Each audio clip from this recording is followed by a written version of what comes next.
So tell me, Steve, have you ever had to jump off a motorbike at 140 miles an hour before? No, No, me neither. That Maverick runoff was terrifying. that was it was terrifying enough to watch. I wouldn't want to be him No, I in that know. moment. Just seeing that bike fly into the air fence. What was he doing? He was doing 140 when he jumped off. Yeah, So the bike hit the air fence upright, pretty much. So it didn't slow much and just slam. And his did you see that his helmet didn't even touch the ground? yes, Honestly, it was a shocking crash. And I guess what I expect from Austria now. yeah. After the last 2 weeks, next year's Austria race, I think, is going to be dull. I think it's dull. There's already talk about much improved safety measures, so I think we're going to see a lot of changes. Yeah. I think we see a hell of a lot of changes. But let's just hope it doesn't diminish the racing. Yes, that's it. I don't think it will at all. I think just it will. the amount of red flags. But we'll dive into it all in a moment. So I'm Tim, he's Steve. This is For the Love of MotoGP, and let's dive in. Let's go for it. So we touched on Maverick briefly just then. We did touch Maverick. We did touch Maverick. Oh God, we're gonna get arrested soon. We are. See ya. No more podcasts.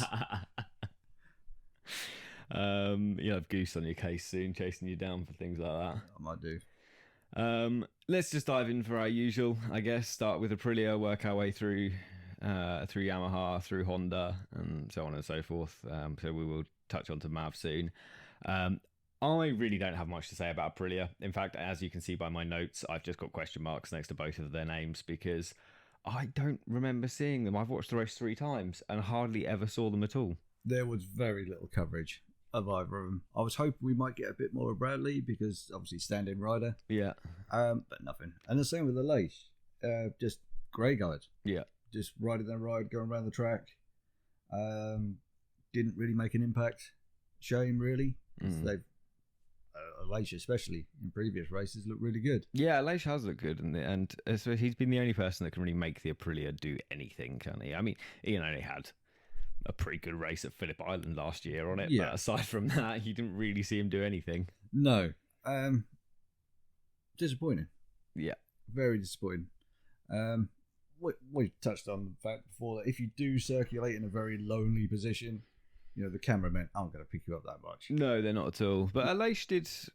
it doesn't help, actually, that... I mean, Smith qualified 19th, Leish qualified 20th. Smith raced to 19th, and Leish managed to race to 12th. Yeah. So starting that far back already means the camera isn't anywhere near you on the start. No. But it's just, I don't know, we've said it before this season already. We've only had a few races this season. I'm already repeating myself about Aprilia. But they seem to promise so much during testing and at the start of the year.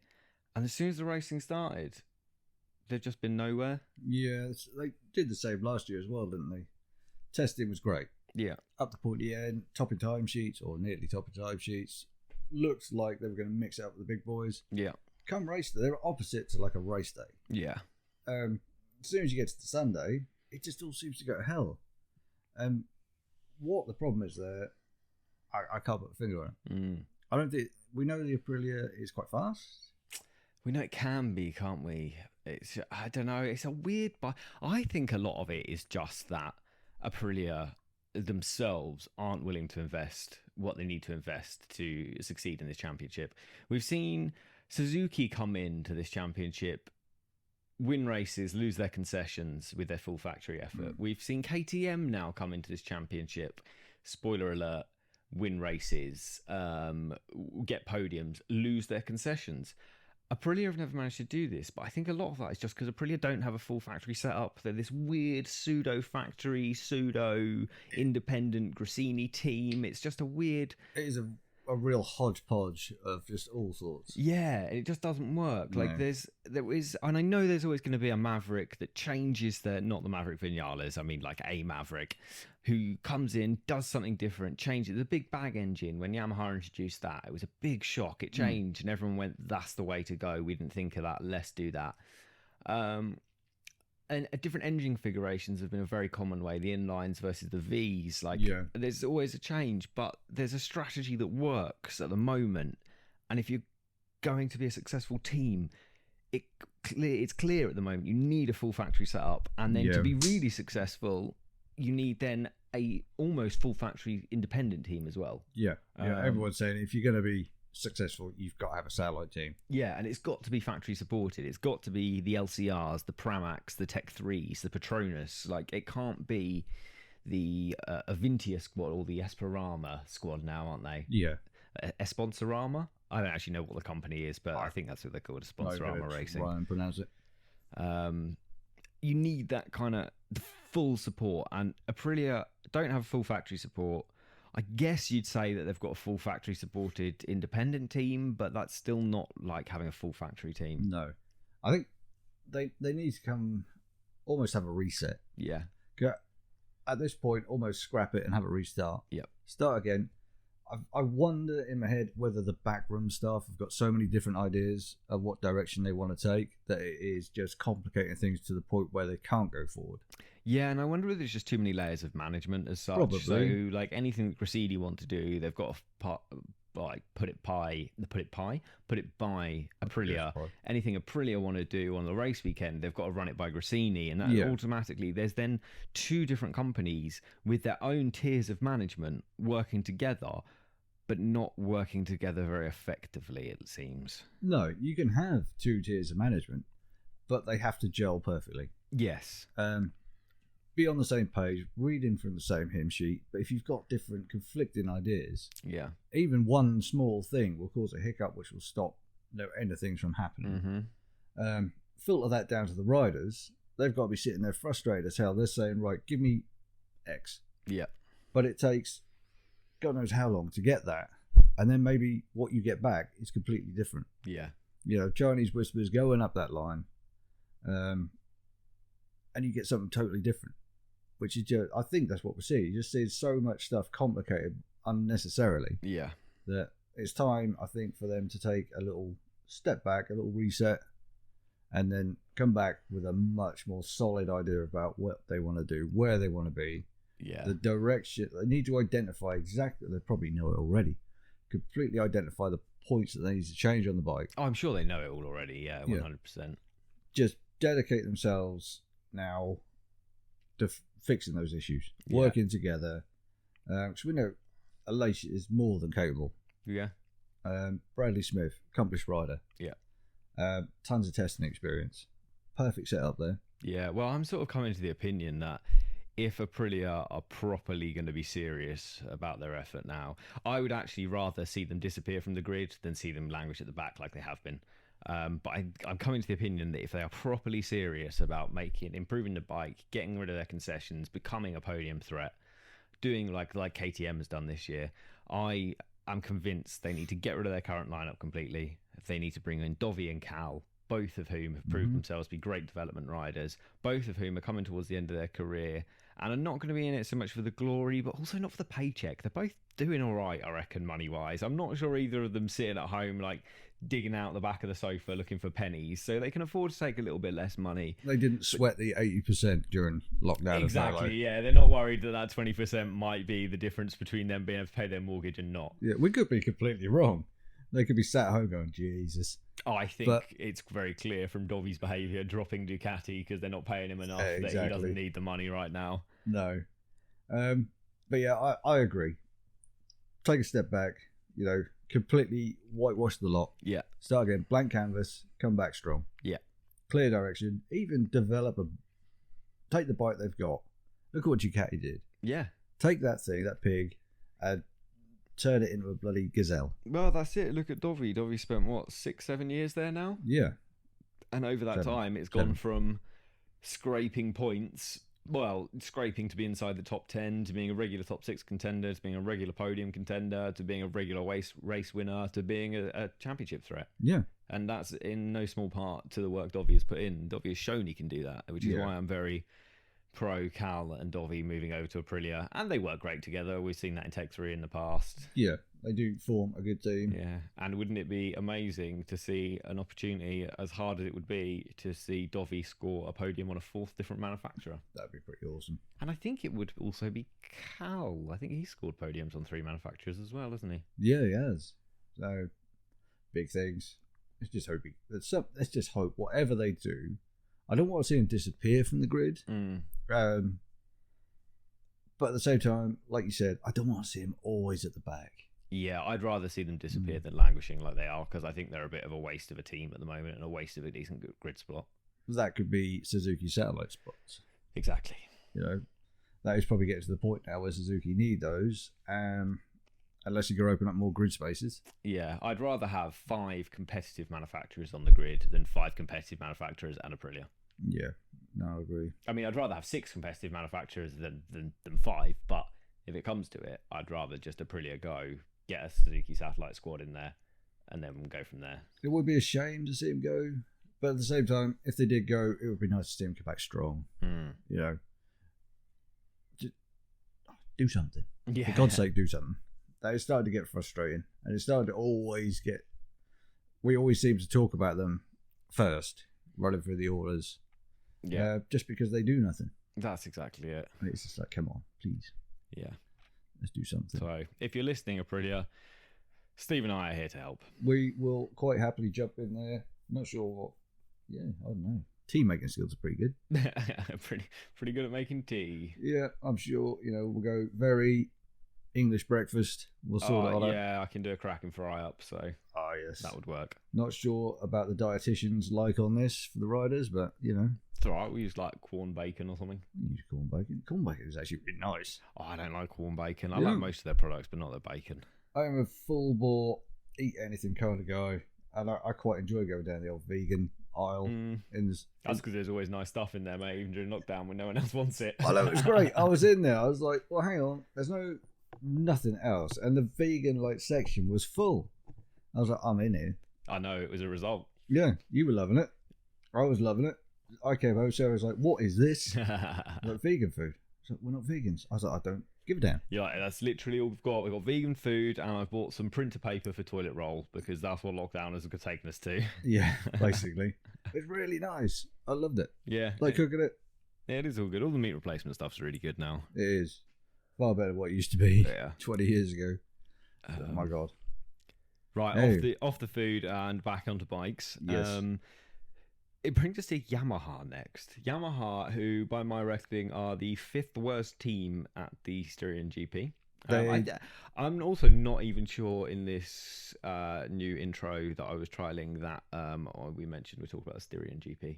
So there we are. It's 13 minutes in, 12 minutes in, something like that, before we mention what we're actually talking about. So Styrian GP. I hope it was obvious by the title of the show. That'd be even worse if it was me saying it.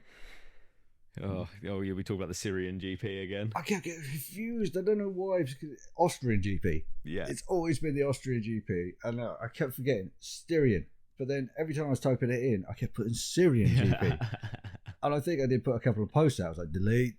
It's not the Syrian GP. Yeah, we're going to have our calendar of war-torn regions. Yeah. Make for some interesting racing. Anyway, Yamaha. So yeah, by my reckoning, the 5th weakest team in. They were this week. This race out. So shocker for them. The news coming out of the Yamaha camp. Did you see the interview with Lynn Jarvis where he was talking about they've withdrawn their request to open up the engine? Yeah. They reckon they needed to replace the valves, wasn't it? This is their new excuse. It's no longer the exhaust sensor; it's the valves they need to replace because they're not functioning properly. No. So by what Lynn was saying, he seemed to be like, there's 2 reasons we've withdrawn our request. The first reason is we think we can solve the problem. The second reason is that all the other teams required a lot of paperwork, and we went to the valve manufacturer and they couldn't give us the paperwork we required, so we hit a dead end there, so we wouldn't be allowed to open them anyway. But that's not the reason we withdrew the request. The reason is that we think we can fix the problem. So it seems very much like Honda especially, but the other manufacturers were like, "Nah, we need more paperwork before you can do this," and they weren't able to provide the paperwork, so they realised they were flogging a dead horse by trying. Yeah, give up. If you got a dodgy valve in an engine, yeah. If they got them in all their engines, let's say you had a dodgy batch come through, you just need to check something out, like I don't know, pliability of the steel that's using it, whatever it is, magnesium, bit. I don't know enough about engines to understand like the metallurgy and stuff behind it. I wouldn't have a clue. I like metallurgy. I do. Anyway, if you got something that's a weak link in there, yeah, those valves are lifting at a hell of a pace. Oh yeah. If something goes and you've got a doubt, you've got to open it up. Yeah. You know, all right, the other teams have come back and said, we need some more paperwork. Well, they can open them, can't they? They can open the engine and have a look, but then that engine is completely withdrawn. That's written off. They're not allowed to then reseal it and use it again. They were asking for permission to open them all, replace the bits, reseal them all. Yeah. But in my head, if you're a different team manager, you're going to sit there and go, well, you've got a problem, mate. That's, that's your problem, that's not my engine, chap. Yeah, exactly. You screwed this up, you sort it out. And that's the sensible decision, isn't it, from a team's point of view, to go with that. Eliminate the competition. Exactly. Any way necessary, on or off the track. Yeah, that's exactly it. So that's the sensible choice. And, Yamaha are kind of stuck now.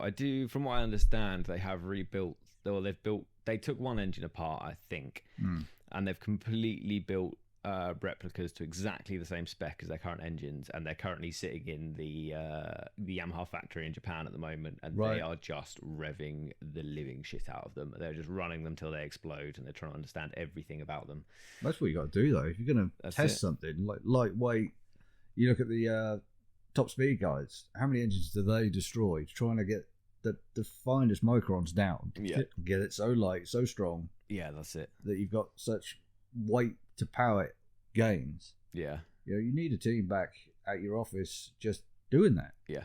Perfect. Sit there, rev it, see what blows first. If it's not the valve, fix the bit that did blow. Yes, that's exactly it. That's basically what I did with the old man's bike. Trouble was I was going down the road at about 50. Yeah, so a bit of a different experience to just seeing it on a dyno and letting it blow. Yeah, I was like, I'm not riding a two-stroke. What's going on here? You can just hear ting to ting ting. Oh dear. There's metal bouncing inside an engine. That's not good. No, that's we should probably stop pretty soon. Yeah, my inexperience said that I just kind of rode it about 5 miles an hour home. And a £3,000 rebuild later. Ouch. Yeah, that was not a good day. No, that's less than ideal, mate. Yeah, although I got some shiny bits. I do like shiny engine parts that I saw once and then buried them inside an engine. Yeah. Well, imagine that cost you $3,000. Imagine what this is costing Yamaha right now. Exactly. Some bloke is probably listening to this in the Yamaha garage going, well, that's a brake lever, mate. Yeah, exactly. Think yourself lucky. Yeah. You could build one of these. I'd love to have a go. Yamaha sent me one. Yeah, good luck. They're proprietary brake levers and things. I can't imagine you are going to be sent anything like anytime soon from Yamaha, mate. No. If it's anything like Honda, like Fabio was telling us that Yamaha will take all those bikes back and destroy them at the end of the year. You can't blame them either. I know when I did some work with Dad. He had a groundworks company. We were working at Heffel, the Lotus test track. Yeah. Doing some bits up there. There were bins full of Lotus parts that have been destroyed. Seats that have been slashed. Yeah. Bits that lads were just out there stamping on bits just because you could. So no one could get them. Yeah. The bins was outside. You could, in theory, build yourself a car. Yeah. By just shipping bits out. So you can't blame people. It's a competition. Yeah. You're not going to give anyone any chance to look at your stuff. Yeah. I mean, look what happens when they have a crash. They cover it up in the garage with a bike cover. That's it. You aren't going to give anyone any advice to see your secrets. That's exactly the case, isn't it? Everything that's behind the fairing, nothing that's visible, you try and keep it as hidden as possible. Yeah. Everyone still wants to know what the lunchbox is on the Ducati. Yeah. Everyone's tapping that as they walk past. It's hollow. Yeah, I'm just starting to think it's just there as a nice bit of aero shaping on the back. I think some bloke had a bit of carbon left over and was like, hang on. He's like, let's have a laugh with this lot. He's like, GG, mate, I've got an idea. Go on. Well, we're going to stick this on the back here. It will literally do nothing, but it will get everyone talking. And GG was just there, head back, stroking his beard, and went, do that. I like that. See, do it now. Yeah. There's one guy that can find out, and that's Guy Martin with his camera. Yeah. Everyone at PT at this point is like, you got to be kidding. Yeah. He was awesome. We need him back. Oh, Guy Martin on that one. He just didn't even make sense. What race was he at? Was it Texas? Yeah, Hodgie walk. You can see Hodgie's face drop the minute he starts talking. Like, oh no, this is not good TV. What have I done? Cracking bloke though. I love watching this series on telly. Yeah, that's fair. He's mental, but yeah, I don't think anyone had a clue what he said. No, not at all, mate. Not at all. I guess if anyone's seen that clip, just look for Guy Martin. I think it was Texas, wasn't it? Pretty sure it was Texas. Yeah. GP would have been last year, 2019. Yeah. Just search that on YouTube, and I'm sure you will find It Guy is. Martin just. I can't even call it talking at this point because he just sort of makes noises, and he's just a bit like. It's a bit like a rabbit has maybe had too many amphetamines recently, and just starts learns to talk and wants to talk about motorbikes. That's sort of how I'd describe it. I just think he'd been in the espresso shop, Yeah. like trying out all the. Because let's face it, you're in America, an espresso over here is a little shot. Over there, it's gonna be about a pint. Yeah. So this guy had way too much coffee. Yeah. Found himself in the middle of the grid with a TV camera pointed in his face. He's all confused because he's got no tea. That's what it was. So That's he's like, it. right, I better drink a pint of coffee instead. Yeah, don't do tea out here, lads. Right, give us the biggest shot of espresso you got. Yeah, exactly. Let's roll this one out. I'd love to have him on the grid every week. Oh, dude, a bit much. Right, back to Yamaha anyway. Yeah, so we'll dive into the Petronas team. We Good saw work. Morbidelli qualifying 11th, racing to 15th. Didn't really see much of him all race. He kind of just existed in the back there. Likewise, Quartararo qualified 10th, finished 13th. Again, didn't really see much of him. Like, he 3 races ago was the firm title favourite for the year. Do we think that he's struggling with the Yamaha problems? Are they what's really affected him? Or is the pressure of this, like the whole title challenge, Marquez not being here, he is the favourite, was at least the favourite on paper. I guess he's not the favourite on paper, because Dovi would be. But Quartararo was almost champion-elect at this point. Everyone's like, Yeah. That's a Quartararo championship. And has that just got to him, do we think? I think it could be a little bit of both. There's going to be pressure piled on you. Someone's going to be whispering in your ear, "You've got this." Yeah. So you're going to be putting pressure on yourself because you're going to understand that the previous champion for however many years is out. Yeah. So you're going to understand this is your opportunity. You've got a team behind you that is going to want and is going to be sort of like, let's have this. Yeah. Add into that the woes of Yamaha. Quite. You're going to be pushing through that as well, making mistakes to try and get yourself further up the field. Yeah. Then that just leads to you being slower. Yeah, that's it. If And we saw how many times he ran wide during the race. Like he no was, end of time. it was constant, wasn't it? Constantly running Yeah. wide, missing his markers.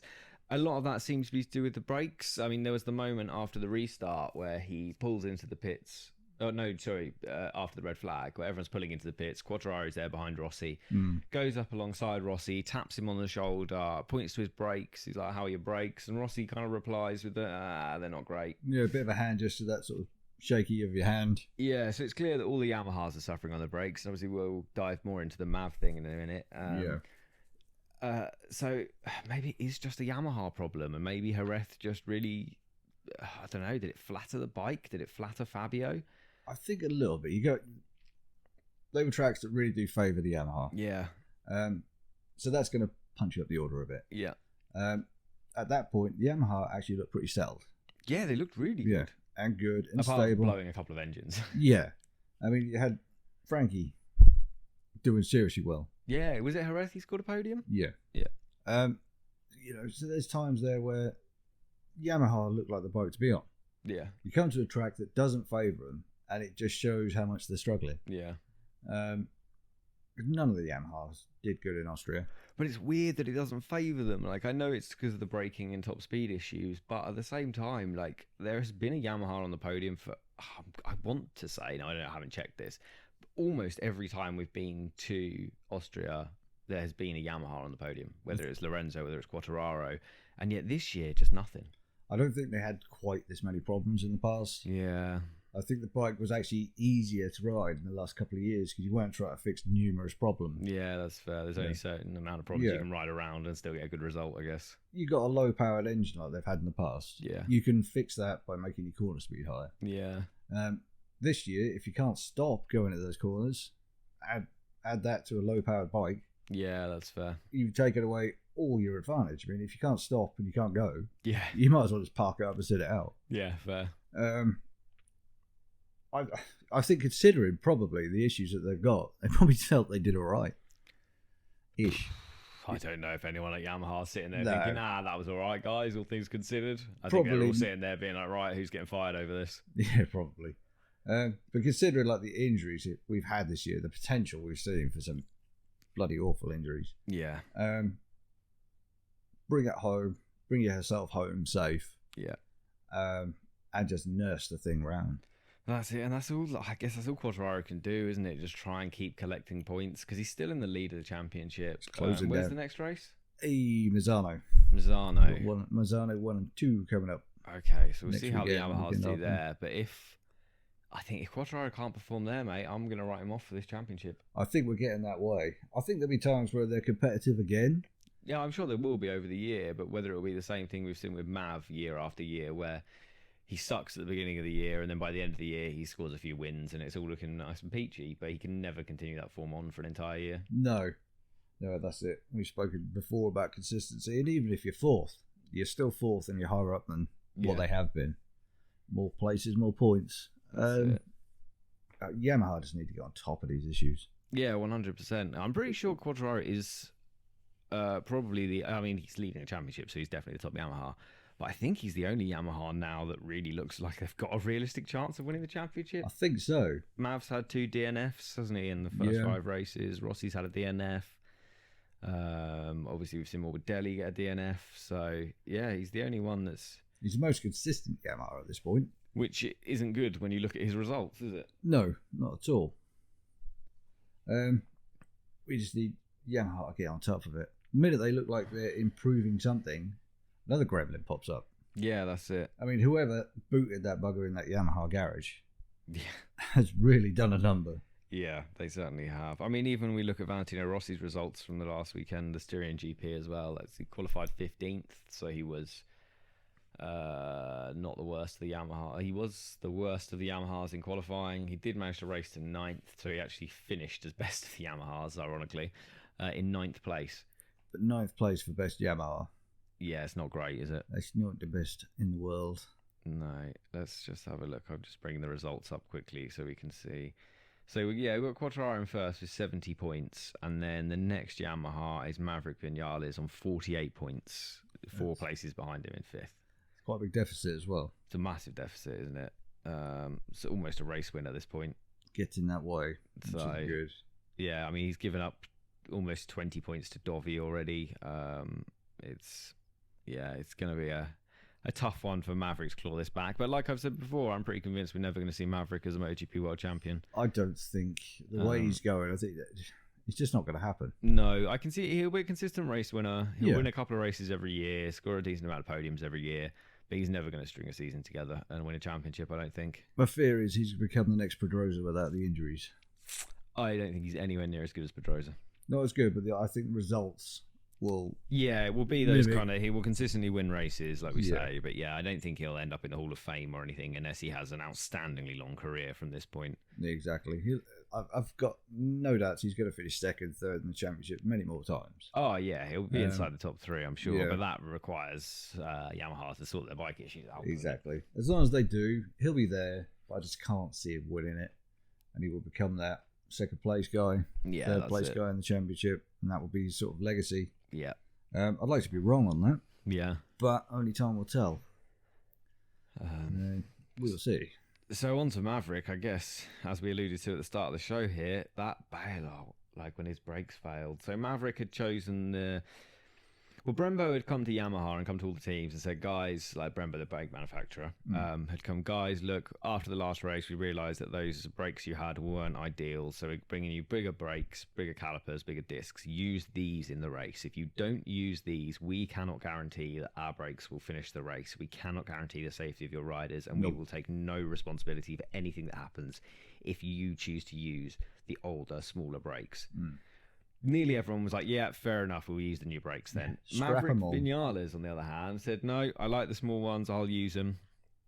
And then we see him overheating the brakes. He was having a lot of braking issues. And then that crash where the brakes just completely failed. And he's 145 mile an hour down the straight, coming towards the end, and he just has to jump off the bike. Even the onboard, you can't hit any change in the engine pitch. No. Through him braking. Normally the brakes will slow the bike, which then means the engine's slowing down as well. The engine tone just stayed the same. Yeah. And then you see him dive off. But what must go through your mind? Oh, it's insane. I remember Nicky Hayden quite a few years ago. I think he was on the Ducati at the time. Had a crash where... Was that When the bike disappeared across the air fence. Yes, and he hit the air fence and went over it, didn't he? Because he didn't bail off. Yeah. He didn't have the presence of mind to do what Maverick did and just jump off. Bloody big nuts to stay on. I think it's bigger nuts to stay off, to jump off, mate. I cannot imagine. Have you, when you're going quick on, maybe not 140 mile an hour quick, because that's not legal, obviously.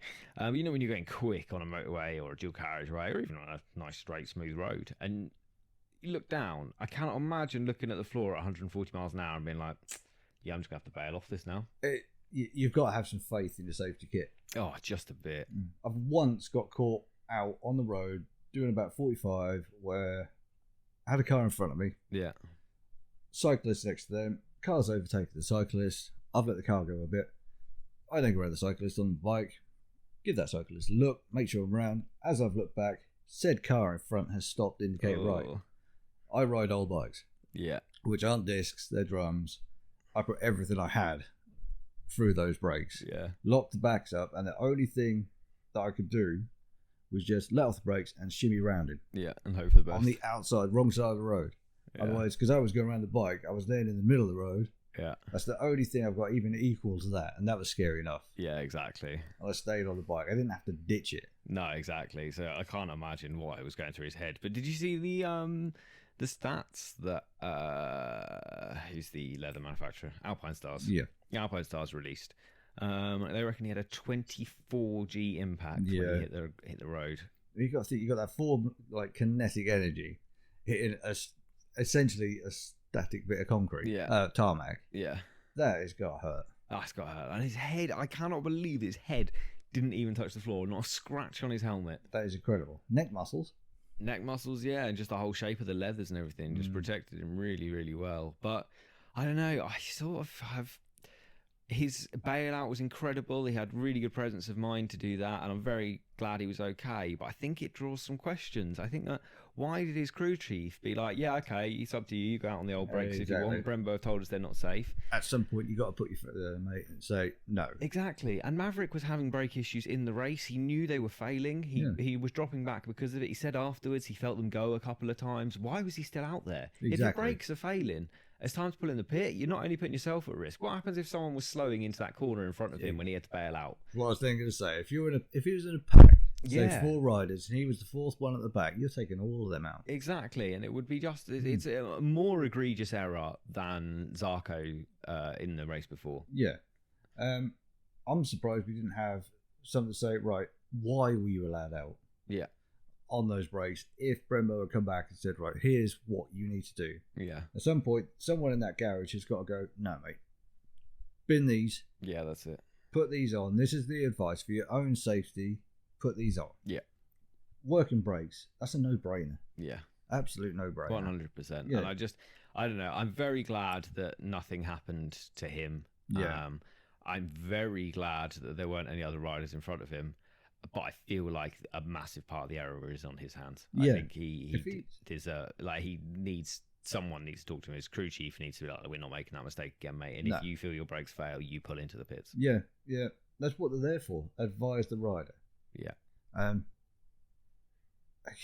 Something has to be done. Yeah, definitely. Something has to be done. You can't let... All right, a rider is there to make that machine go round the track as physically fast as possible. Yeah. So you take their advice. But if there's a safety note, a safety caution, now you get a recall on your car in real life that says, like, your seatbelt's going to fail. Yeah. You don't just roam around going, that'll be all right. Yeah, that's all right. Don't worry about it. That'll be okay. I've got brakes. Yeah, your airbag's going to fail. We'll be fine. Just won't crash. That's easy. Yeah. It's not down to you. What, like you say, if he'd been in a pack, someone had locked up in front of him. Yeah. Total different ball game. Yeah, 100%. So somebody needs to be held accountable. Yeah. And I'm surprised there had been like an investigation or something. Just to, yeah, I'm quite surprised about it. Yeah, there might be something going on behind the scenes that we don't know about. There could be. But like I say, the repercussions of that could have been a lot worse. Yeah. I do think Maverick over the last 2 weeks of the Red Bull Ring has been very fortunate. I think he has. I feel like maybe next year when we come to Austria, he should probably just sit that one out. I think he'd probably just sit in his pit and go, nope. He's probably used up his luck for this track for most of his life now, I think. He's definitely used up his 9 lives. But where that bike impacted the air fence, all right, it caught fire. It destroyed the outer air fence. Yeah. But it didn't disappear into it or through it. No, the air fence did a bloody good job. It did. Really good job. And that first camera shot was like a crumpled bike on fire in the air fence, but it was right there. Yeah. That fence did not move. So... Yeah, the combination of air fence, Armco, and tyre wall really did do their job on this one. Yeah. 100%. The safety, like, especially at Austria, just the track is incredible. Like, it's a track that isn't run for profit because it's run by Dietrich Mateschitz, the owner of Red Bull, and it's owned by him. It's like his $1 billion playground, I think he called it once. What a playground! And he once said something like, "It's amazing what you can do at a GP race if you're not in it to make money." But he knows he loses money on every single event that goes there. Crazy. That's not the point. The point is put on a show, and it is one that does do exactly that. And the track is super safe because of it, because he's got money to throw around. He can change bits of the track. He can put in this air fencing. I mean, they put that extra barrier up between the first race and the second race. Yeah. Well, the first weekend and the second weekend, to stop that kind of incident happening again, where a bike flies across the track. Not a lot, but it was just enough. Just enough, yeah. I mean, I looked at it and thought, what if someone slides into that at speed now? But, I think there's going to be some changes made to that corner anyway. But there was a lot of people posting like their own pictures, redesigns online with that corner cutting left. Yeah. I can see that happening. There's going to be a little chicane put in there. Not a chicane, a hairpin. There's going to be something, I'm sure. Yeah. I'm sure they won't leave it. No.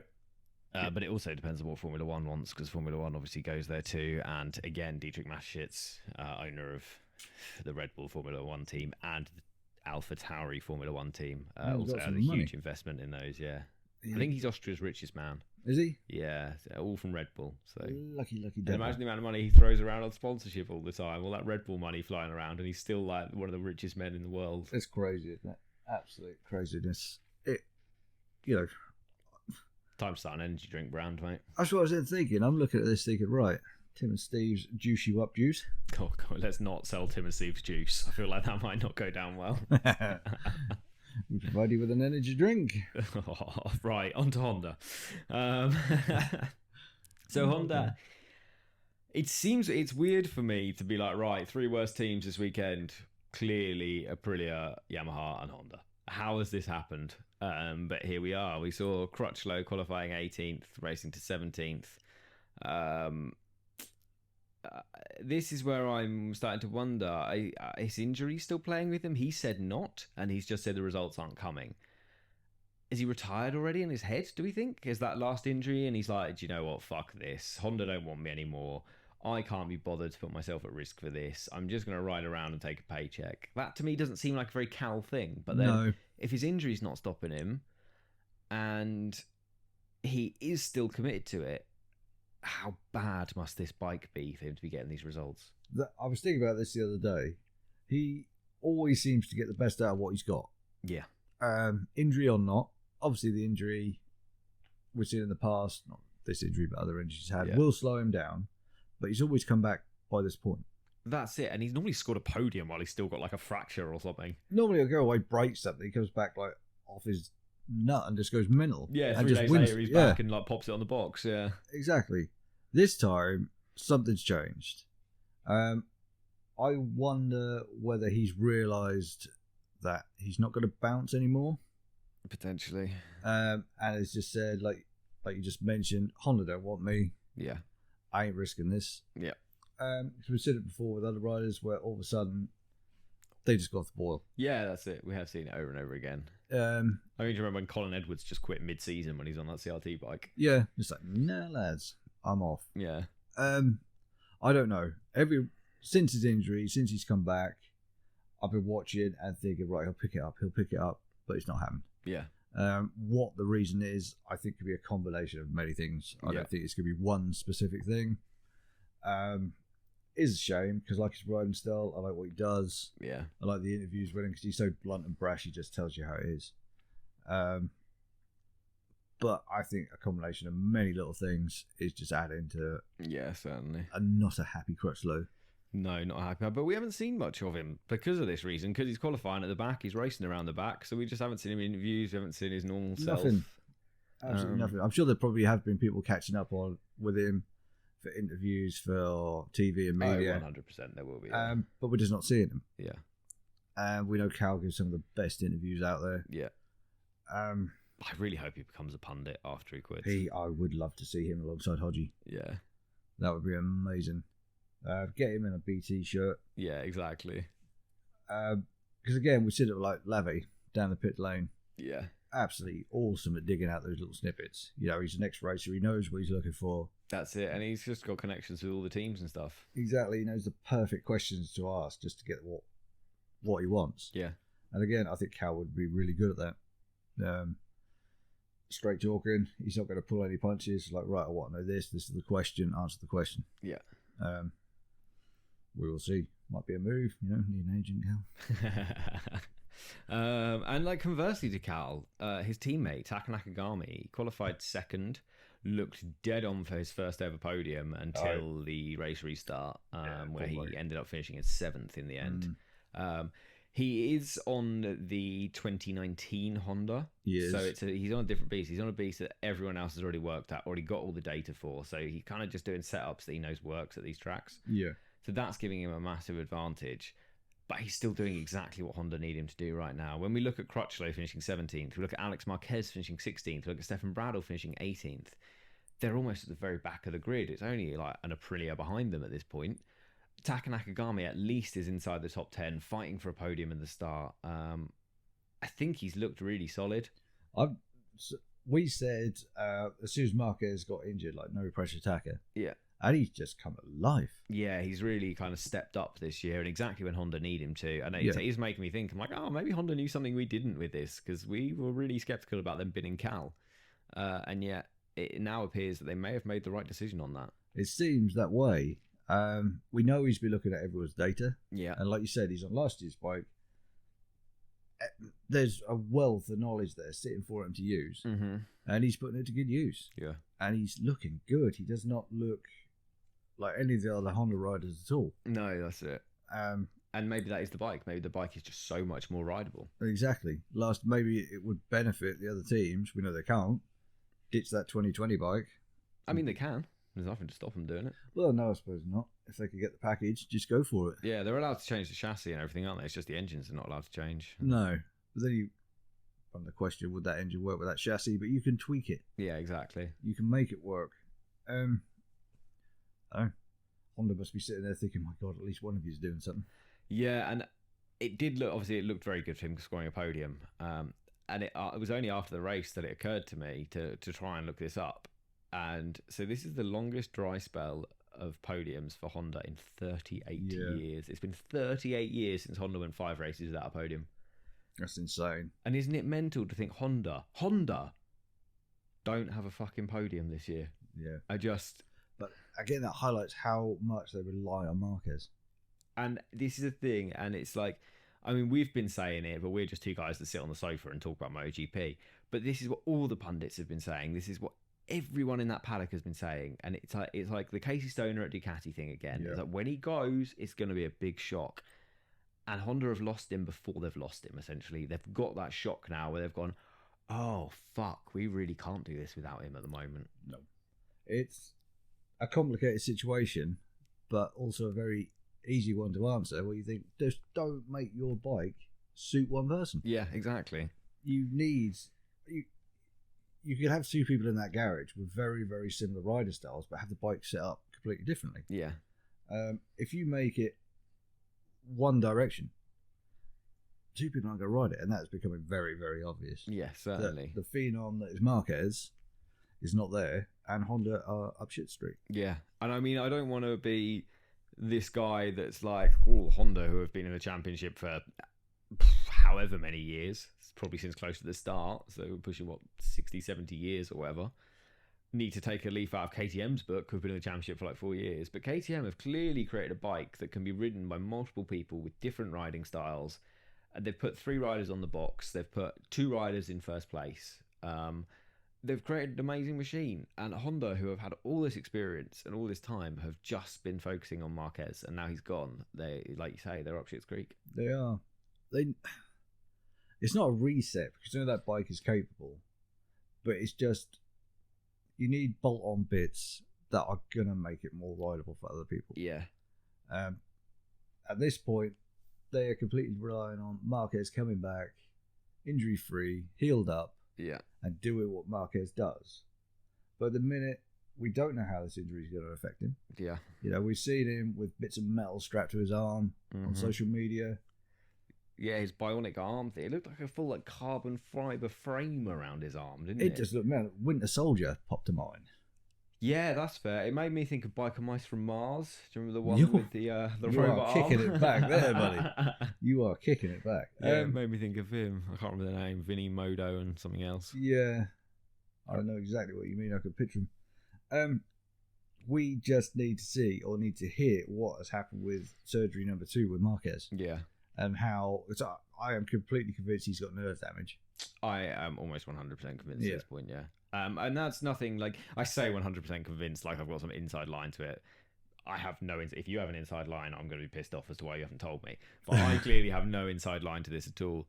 But just the progression of the injury and how it's changed, and like if you look back at the timeline of what's happened, you look at it like there's something going on here. Something bad has happened to his arm here. Yeah.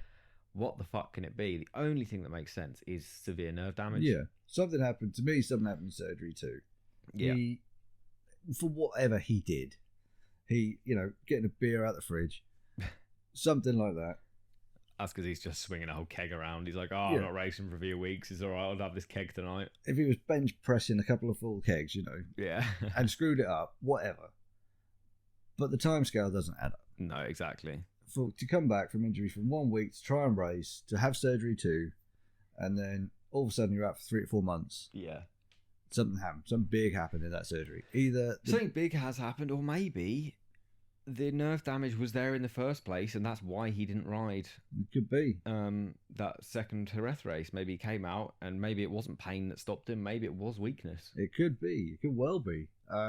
Maybe he tried to get through it. Whatever happened to injure it again to warrant a second surgery. Yeah. The docs have probably just turned around the team and said, right, this time, write this season off. Yeah. We've got you for 4 years. You've got the rest of your career ahead of you. Yeah.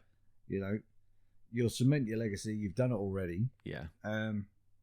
Sit this one out, heal up, train, come back. That's it. Do not push it, because you will end up with surgery 3. Yeah. And then you will be screwed. Yeah, that's exactly it. And you won't be a title contender. Yeah. That arm will be as weak as hell. But it's funny, isn't it? Because Honda really do need him back at this point. Like, I know it's far more important that he's back for his 4-year stint after this. But when you look at what their factory bikes are doing at the moment, we look at Alex Marquez qualifying 17th and then finishing 16th, which, in his defence, is the first time he's finished outside of the points this season. It is. And he is plugging away quietly, getting experience, and he is now outperforming Stefan Bradl, so that's a good start. But Bradl, who is obviously Marc Marquez's direct replacement, qualified 21st, finished 18th. Exactly. And he's a test rider, so he's got a lot of experience on that bike. Yeah, and he's going to be in for most of the season now. It's a sad situation, because we always say we want to see as many bikes, as many riders at that pointy end as possible. Yeah. And to not have a Honda up there is incredible. Yeah, it's mad, isn't it? It is crazy. Sorry, carry on. I forgot what I was going to say now. Okay, we'll just carry on then, shall we? Move on. Yeah, if it comes to me, I'll jump back in. No worries. So let's move on to Suzuki then. Johan Mir and Alex Rins, I think, both performed very well this weekend. Mir qualifying in 4th and racing to 4th, although looked on for the win. I was really gutted for Mir. Race part 1, he was off like a scolded proverbial. Yeah, he had, 2.5 seconds on everyone by the time the red flag dropped? At one point, yeah. And you've got to feel for him. Yeah. Made a tyre choice mistake. Well, he didn't make any mistake on the tyres. He didn't make a mistake on the tyre choices, did he? He was comfortably leading with that medium tyre, and then when the restart happened, he didn't have a fresh front to put in. He didn't have a fresh medium to put back in the front, or a soft to put back in the front, so he had to run, the 9, 10, 12 laps, whatever it was, on that old tyre. So the old tyre was already 20 laps worn by the time he came out, and everyone's on fresh rubber. So it was just cooked. It's the same as happened to Pol last weekend. Yeah. The weekend before, sorry. Like, Pol Espargaro, comfortably leading the race, goes out, doesn't have a fresh tyre to put on, comes back in, drops backwards. Yeah. It's mental, absolutely bonkers to me that these MotoGP teams don't have a spare set of tyres ready for this, for red flags. Like, I understand that, okay, how often do we get a red flag in a season? Once, maybe twice. It's Not weird very this often. year that we've You had could go 2 some in a row. seasons without a red Yeah, flag. exactly. So I understand it is a rare thing, but that rare thing could theoretically, especially this year, those 12 points could be the difference between the championship and not. Oh, like, absolutely. Just keep a set of tyres back for the race, just in case it restarts. It seems weird to me that they don't already do this. Again, I'm not a tyre managing personnel in a MotoGP team, but I cannot understand how they let it happen, especially after last week. I don't know what their allocation of tyres is, but obviously it's not enough to cover all bases. Well, it must be enough because all the other teams managed it. Well, this is true. Yeah, I didn't think of that. I don't know. The race has been won the last 2 on rubber. New rubber. Like, it's been won because a team was there able to put fresh rubber on their bikes after the restart. And it just baffles me that, especially after watching KTM do it last week, Suzuki didn't think, maybe we should just, make sure we have a spare tyre in there just in case. Can't see it happening again. Mate, 2020 is a weird year. Anything could happen. At this point, I don't even want to think what's going to happen at Misano. I wouldn't be surprised if John McPhee wins the MotoGP World Championship this year. That's how bonkers this year is. It is a bit crazy, isn't it? I mean, you step into a season, you think, right, what's going to happen this year? I mean, we've had more drama in these opening, 4 races than we sometimes get in an entire season. This whole season, mate, it's been fucking bonkers. I am absolutely loving it because I love being the fact that we're 5 races in and I'm like, Steve, who's going to win the championship this year? No, I've got a clue. Exactly. And it could be one of 5 people. Like, it's so up. It's amazing what happens when you bring the rules close together, bring the performance level close together, and then remove the firm favourite. Yeah. It's absolutely astonishing because this year has been this is the best so far, the best year of MotoGP I've ever watched. It's got it has the potential yet to get even better. Yeah. And I think it will improve. It will improve and improve and improve all year. I really want to get some chats going with some pundits just to see what their take on it is. Yeah. It's such a shame with all this virus stuff. The grandstands aren't loaded. Yeah. That the pit lane isn't full of reporters. That it's easy for us to sit on the sofa. We don't have access to riders and journalists. Yeah, that's it. It'd be nice to speak to Simon again. Maybe we'll have to arrange that at some point. Yeah, it's really nice for us to get people's views that are there. Yeah. To shoot questions at them and to say, look, what is the feeling? How does it feel down there? We sit here buzzing on a sofa. Yeah. What the atmosphere, what the talk is in the paddock must be incredible. So if anyone wants to, drop us a few snippets. Yeah. Let us know. I just can't wait. That's what Misano will get here. Yeah, that's it, exactly. And, with this 2-week break, considering the number of races we got packed in, seems to be taking forever. And it has felt like quite a long 2 weeks, isn't it? And we've still got, next weekend we have a race. We've still got another week to get through. Yeah. It's now Thursday. Yeah, it's Thursday at time of recording. We've got to get through this weekend and then bang it down to next Friday. Yeah. Before we see bikes on track again. And I'm just like, I want bikes on track now. Yeah, that's it. I know these guys need a break, but damn it, hurry up. Yeah, exactly. So anyway, Rins qualified 7th, finished 6th. He got quite stuck behind Pol Espargaro in the first part of the race. He looked like he just couldn't get around him. He couldn't get around him, but he clearly had the pace to be ahead and pull ahead. But every time he managed to make a break in the corners, the KTM's so fast in a straight line, it was just... Vroom. It's the whole Ducati problem again. Yeah. The things are so quick. It shows the difference between where different bikes' advantages are. Yeah, certainly. And at the minute, not one bike is completely good at all. Yeah. And like you say, Rins would get round him on the corner, and then he would just pass him on the straight. Same old problem. Get to the next corner, overtake him, pass you on the straight. Yeah, that's it. Exactly. And, it makes some great overtaking, nice little battles in the corner. But it must be frustrating as hell. It must be so frustrating, especially when you're looking at your teammate in Mir, who's managed to pull a gap at the front. so can then just run that rhythm and no one can get close to him. Because that is half the trouble. You got someone overtaking you, it upsets you, and then you've got to reset, start again, just get around this guy playing the corners. But you've got to set those overtakes up. I get the impression with the bikes that have got all the corner speed, the Yamaha, the Suzuki, you've got to set your overtake up 3 or 4 corners before, if not an entire lap beforehand. Oh, you can see him doing it. Hitting the right marks. Whereas on the Ducati, you can power out of a corner and be like, oh, this is opportunistic. He's just had a little bit of wheel spin there. I could crack the throttle a little bit more and I'm by. Yeah. And it's the same on the KTM. Aye. It must do your head in. I'd hate to be a rider out there and just like, yes, put all that effort in, 3 or 4 corners, lined you up perfectly, there's have you. Yeah. Gotcha. Oh, for fuck. Yeah, exactly. As you go sailing past again. And then you get the point where you've got to push it. Yeah. You've got to push the overtakes, and that's where the mistakes come from. And that's where Rins crashed out of the first Austrian race. Exactly. Just pushing that extra bit harder just to get round, and all of a sudden, you're on the deck. Yeah, you're running wide. Game over. That's it. But it makes for a great spectacle.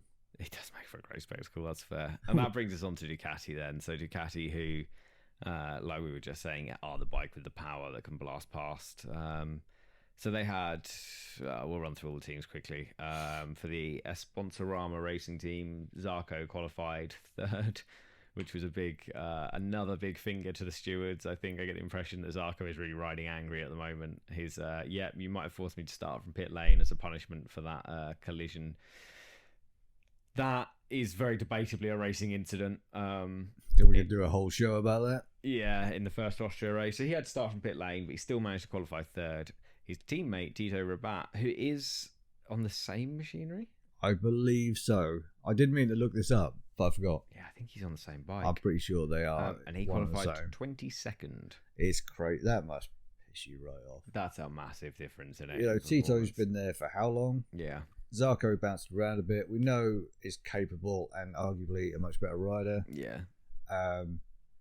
He just comes in. It's like, all right, let's have a look at this thing. Right, where do you want it? Yeah. And Tito's like that. Fuck me. It would do my head in. And I think this is probably... Is Tito signed for another year? I believe so. Okay, well, this will be the end of his contract, surely. It's got to be. And although he brings a lot of money to the team, doesn't he? He does bring a lot of money to the team. But you can bring as much money as you want. Yeah. There's no good if you've got a deep pocket, but you can't. Yeah, you can't race. Well, that's doing him injustice. It's not that he can't race. He's a Moto2 world champion. He's like a regular Moto2 race winner. Like, he is a good racer. I think that smashed leg he had in Silverstone 2 years ago, 2019, was it that Silverstone race, or was that 2018? 2018. Fucking hell, that was a while ago, wasn't it? Yeah. Just to come back, we know the guy's tough as hell. Yeah. But at some point, we're seeing it with other teams. If the results aren't there, you will get replaced. Yeah. Don't matter how deep your pockets are. And he's, don't get me wrong, he's consistent. Yeah. Consistently at the back. But that's not where a team wants you. Yeah. You know, a team wants you as high up that order as possible. And if you keep banging in 21st, 22nd, 20th, 19th, at some point, when someone comes in like Zarco and goes, right, here's a front row. Yeah, exactly. Here's a front row start. Yeah. Had a podium already in first year, like a few races on the bike. The minute they stop patting him on the back, they're going to turn to you and go, well, he's done it. Yeah.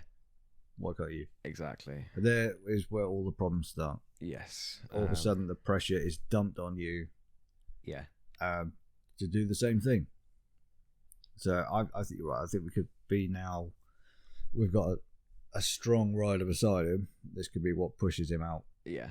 And I think it's quite remarkable, the difference, isn't it, between how Zarco and Rabat are getting on. Like, Zarco, he's being talked about now as maybe on the factory bike or into the Pramac team next year, getting that upgrade.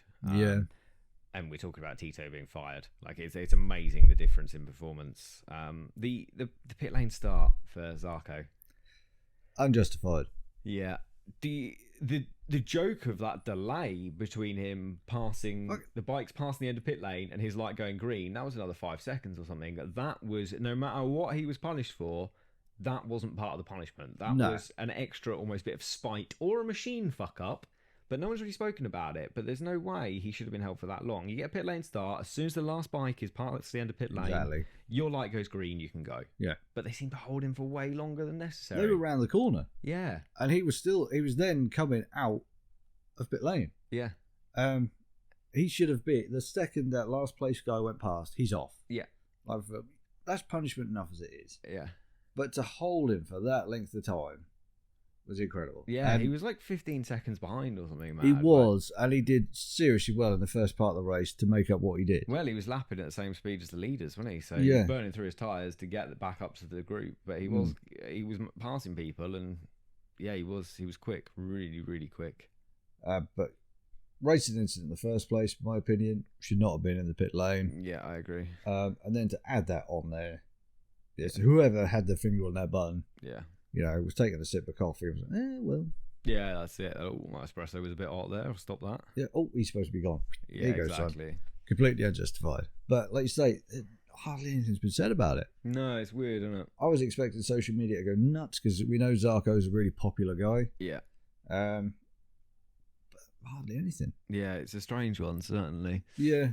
I mean, he's just kind of breezed through it, but much more will come from him. Yes, I'm sure of it. I think he will be on a current year bike next year, and he'll either be in the factory squad or he's going to be in the Pramac team on a 2021 bike. Won't surprise me if he's in a big red bike. That's all where he's going. That's it. And okay, so that brings us on to Pramac. Michele Pirro, obviously still in for Pecco Bagnaia. Yeah. Qualified 16th, raced to 20th.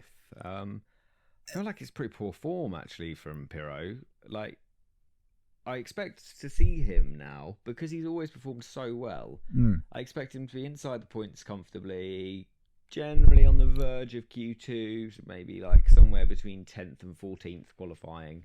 In years go by, look at the pace he had when he crashed last year. Oh, that huge crash at Mugello. Yeah. He's one of those riders, test riders, who comes in as a replacement and just has always outstripped the competition. This year he's come in and he's just nowhere. Yeah, it's not the same, is it? He doesn't feel like the same rider he did a few years ago. No, I've always enjoyed it where we hear Pirro's going to be in the lineup. Yeah, there's going to be another Ducati up at the pointy end. Yeah, this year there's another Ducati down at the bottom end. Yeah. It's a Pirro, mate. Yeah, I don't really know what's happened. I don't know if there's a reason for it, but I've it's got a clue. Not what I expect. But whether they're chucking test parts at him. Potentially. I don't know if you could do that or not, but I imagine they can. Yeah, probably. They do what the fuck they like. But again, like the Sponsorama team here, like Miller, so conversely to Pirro, Miller qualifying 5th and racing to 2nd. He's just on fire this season. I think he's had a rocket shoved up his ass with that contract signing. Yeah. All of a sudden, he's a happy man. Yeah, and he's by far he was by far the best Ducati all weekend. Where is he sitting overall in the standings? He's 3rd in the standings on 56 points. So he's 11 points behind Dovi and 24 points behind... Not even 24, sorry. 14 points. Yeah, behind Fabio. Right. So he's still there in the hunt, close to the top of the championship. But if this form carries on, before long, he's going to be championship leader. Yeah. Because Dovi's not He's one of the most consistent riders this year. Yeah, he is. Jack, we're normally talking as a bit of a yo-yo rider. Yeah. But all of a sudden, I like Jack. I like his style. He and Crutchlow, when they both retire, need to get in that commentary box. Yeah, definitely. That would be hilarious.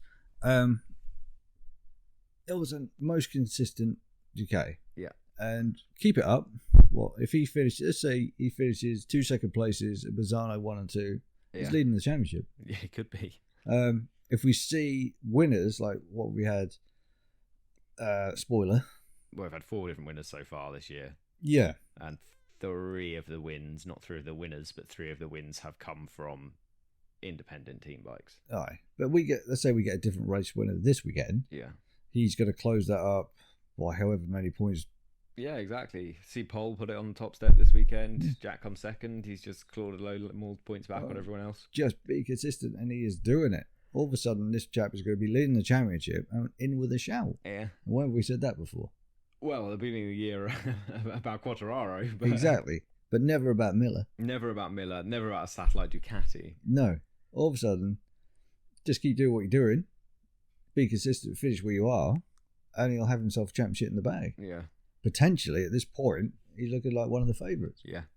And Ducati must be happy as hell.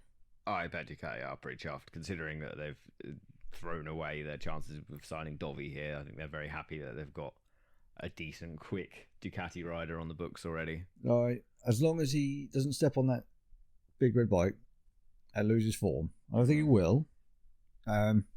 Hopefully, with full factory backing, he'll just get quicker. Yeah, hopefully he doesn't do a Petrucci. Oh, I really hope not. Because where did Petrucci... So Petrucci qualified in 12th, raced to 11th. This season's just a waste of time, it feels like, for him now. I'm lost with him. After last year, he got that win. We know something happened in the second half of the year. But start of last year, Petrucci looked like he was meant for that bike. Yeah. But since then, second half of last year and all of this year, he's Petrucci on a Pramac bike. Yeah. Again. Which is frustrating as hell, because that guy had a hard slog to get where he is, worked his ass off, and is now, going to be a Tech 3 rider. Yeah. I was like, oh, come on, Petrucci. I was about to say Pirro again. No, but realistically, let's be fair, the Tech 3 bike has won as many races as the factory Ducati this year. So that is it. At this point, if might not be a bad trade after all. No, I was going to say that. He might have just dodged the bullet. Yeah. But you never know. Different machine. Yeah. Because Petrucci's been on the Ducati for a lot of years. 6-7 years? Yeah, a long if not time. longer. So to switch to something different, I just hope he can get to grips with it. Yeah. And let's just hope we don't see a downward spiral. Yeah, fingers crossed. But then even Dovi this weekend, I feel like qualifying 9th, racing to 5th. This is the first race Ducati haven't won at the Red Bull Ring since we've been coming back to the Red Bull Ring. And Dovi just didn't have the pace all weekend at all. They just did not look good. Yeah, it wasn't good. He wasn't quick. I mean, he was quick, obviously, but he wasn't quick enough. He was nowhere near the podium. He wasn't near the win. He scored a 5th place. He managed to close down Quartararo for the championship lead. Yeah. But he probably should have taken the championship lead this weekend. I think he should. Everyone had him tipped. Yeah. If you go at Red Bull, you think Ducati. Yeah. And if you think a Ducati race winner at the minute, you think Dovi. Yeah, not second place for Jack Miller. Yeah. Lost. I think the whole contract thing has got to him. Yeah, I think that could be fair. I think everything that's going on behind the scenes has messed with his head. Yeah. My personal opinion. We know he's a consummate professional and he will always do his best. Yeah. They announced that he wouldn't be re-signing with Ducati and went out and won it. Yeah. So we know that he's not the type of person to go, right, fuck you. Yeah. I'm going to just do nothing. Well, I think it's more of a fuck you, isn't it, to go out and win on the machine that you just said you won't ride next year. That is true. That is very true. But I don't know. Part of me thinks he should have just swallowed his pride and signed that contract. I quite like the fact that he's standing up to the man. Yeah, that is the other part of me. I'm just like, stick to your guns. Yeah, exactly. But at the same time, I don't want to see him off the grid. Yeah. So, I don't know. I think sometimes you've got to be humble. But, I don't know. Big paycheck. Yeah, I mean, that's fair. I'd like a big paycheck. But I don't get a big paycheck. So. One day we'll earn money, Steve. One day.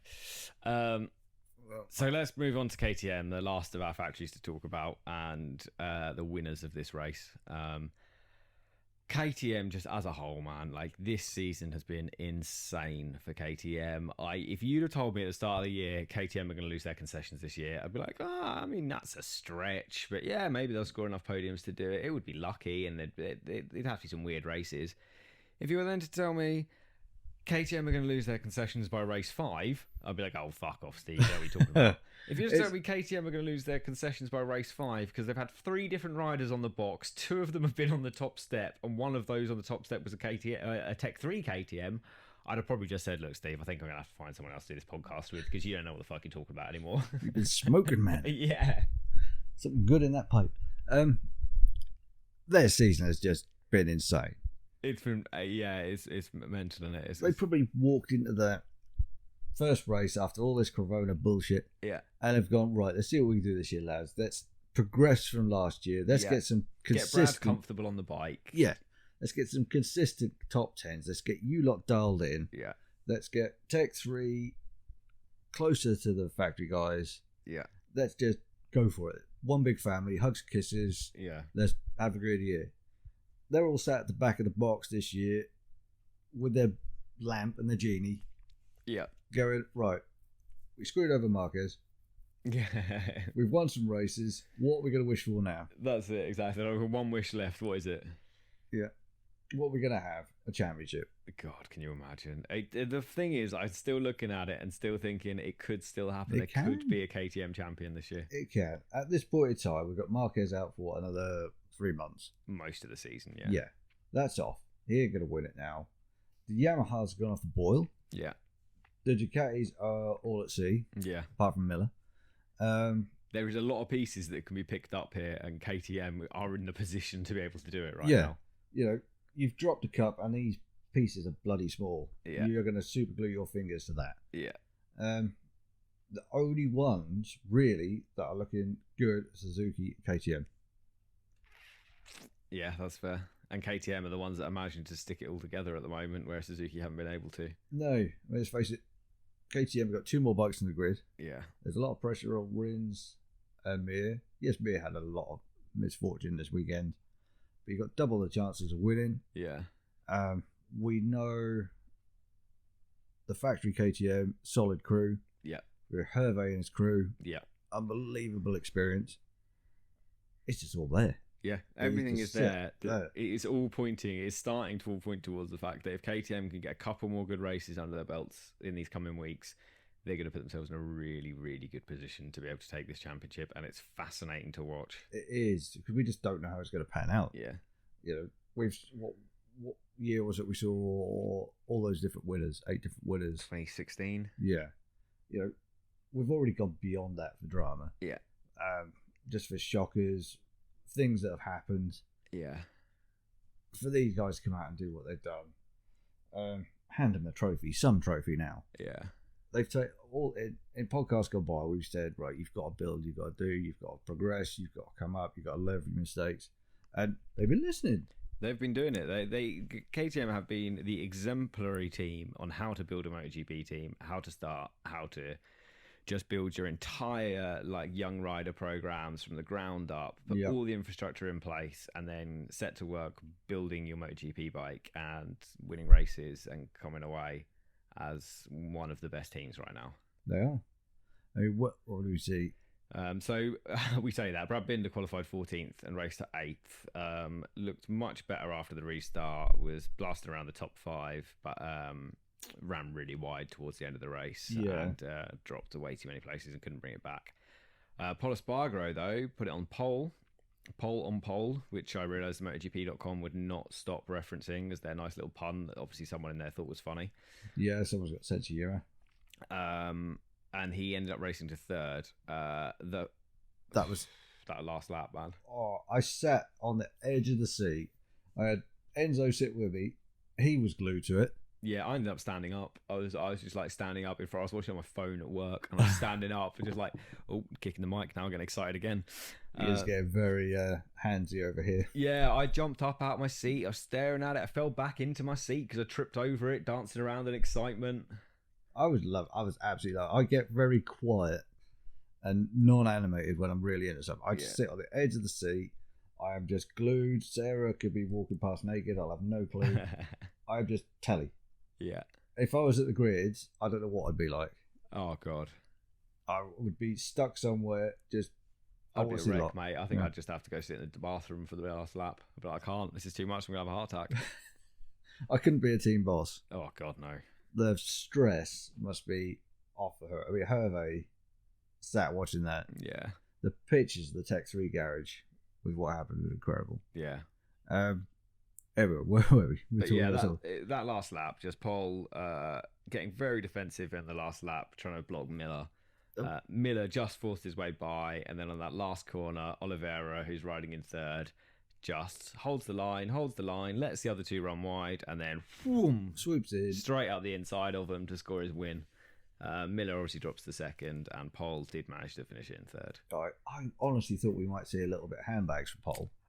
So did I. I think I was very impressed with him, actually. After really slating him over the last couple of weeks, I have to say I didn't expect him to come in. I didn't expect him to congratulate Oliveira. I didn't expect him to be reasonably happy. I thought he was going to act like a real dick. But I think he was very magnanimous in defeat. I think he behaved much better than I expected, and I'm quite impressed. I mean, that was last lap, last corner, overtake. Yeah. People do it. You will get it done to you all throughout your career.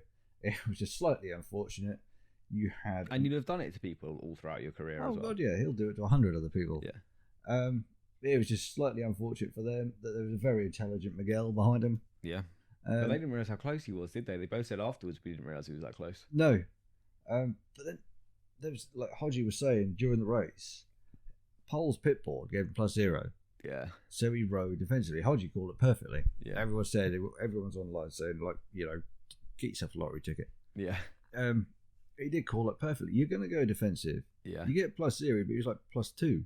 Yeah, he was +0.3, wasn't he? +0.4, which means you didn't have to go defensive into all those corners.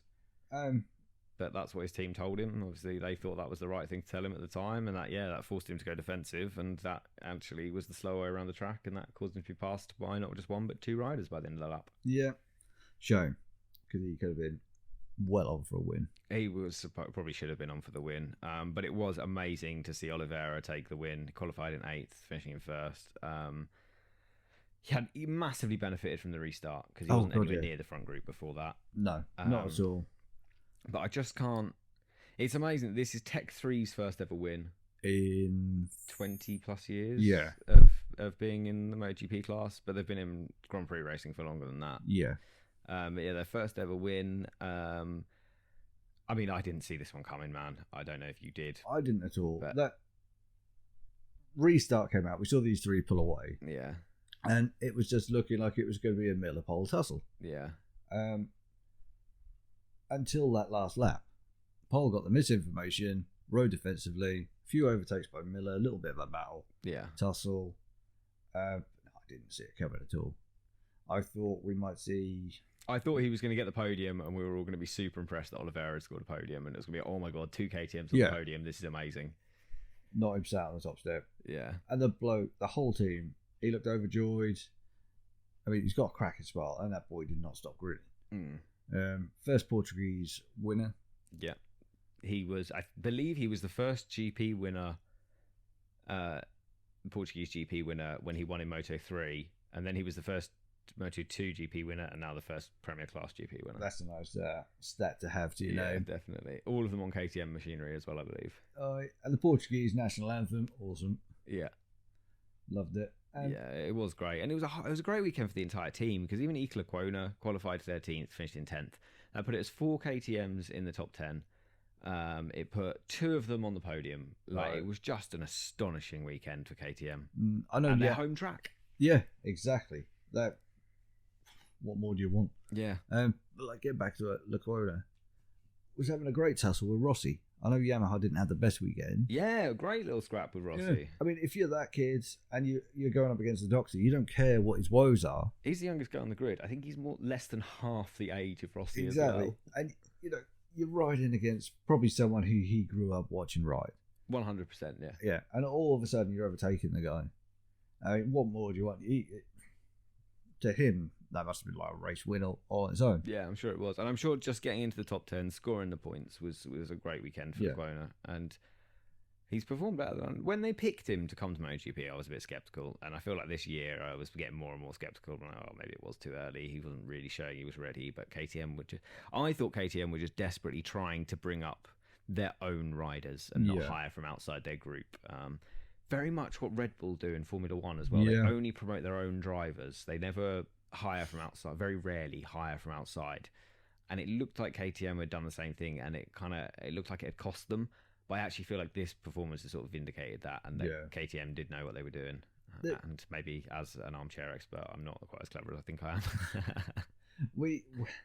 It's hard for us. We sit here, we think we're experts, Yeah. We think we know it all. They see a lot more we don't. You think you know it all. I know it all. All right, fair enough. But we see it when we chat with other people. Yeah. Like, they say, well, we're watching this guy. And we sit here and go, really? Yeah. You're watching that guy? Yeah, that's it. And we're like this. Why? He's doing nothing. But then you look at it, you think, well, maybe. Yeah, well, Fabio Quartararo is the perfect example of that, He isn't is, yeah. Absolutely perfect. Sometimes it just takes that little bit of something to think, right, on this bike, he'll do it. He's done nothing here as such. Yeah. But you put him on that machine, he will do it. And it works. Yeah, that's it. It really does work. KTM. Let's pick it up next weekend. Yeah, good old KTM. And I think that probably we've run on a little bit here, so I think that brings us to the end of the show. It does. All I can say is I will probably be getting myself a nice orange KTM t-shirt at some point because I want to jump on this bandwagon before I get called a glory hunter, but after they've already taken some glory. Yeah, I think I realised the other day I got a lack of shirts. What, just shirts in general or MotoGP shirts? No, but MotoGP shirts. Okay, Just clear up. I have got a lack of shirts anyway because I'm a t-shirt guy, but yeah, maybe, Suzuki were doing their Face the Suzuki thing. Yeah, that's true. We never did that. No, we on the didn't walk. forget about that. Did we talk about the walk? We haven't done, but by the time this is released, the Just Giving page will be done. Oh, that's true. So if I get this out, what time does it go tomorrow? I don't actually know. The Just Giving page for the walk we've just done finishes tomorrow, Friday. We say the walk we've just done. As you guys are fully aware, I didn't manage to complete it. I hurt myself, but Steve did finish all 84 miles of Norfolk coastline. 87 with my little screw-up diversion. 87 miles of Norfolk coastline in 50-mile-an-hour winds, driving rain, sand blasting him along the beach. That sand stung. And some pretty rough blisters going on. So yeah, I still haven't put socks on. If I get the show out in time before Friday, there will still be a chance to jump on the Just Giving page and just donate a little bit for Two Wheels for Life. Yes. The official MotoGP charity. So that's there. If you've got anything else you want to say to us at all, you can find us on. We are For the Love of MotoGP on Twitter and Instagram. We have a Facebook page now, which you could look up under the same name. Or you can email us at fortheloveofmotogp.com. At gmail.com. At gmail.com. That's it. I keep saying .com. Yeah, we don't actually have a website. We're working on it. We'll get around to it eventually. So like I say, if you have anything you want to say to us, reach out to us on any of those channels, and we will speak to you after the next race, guys. Thank you very much, and goodbye.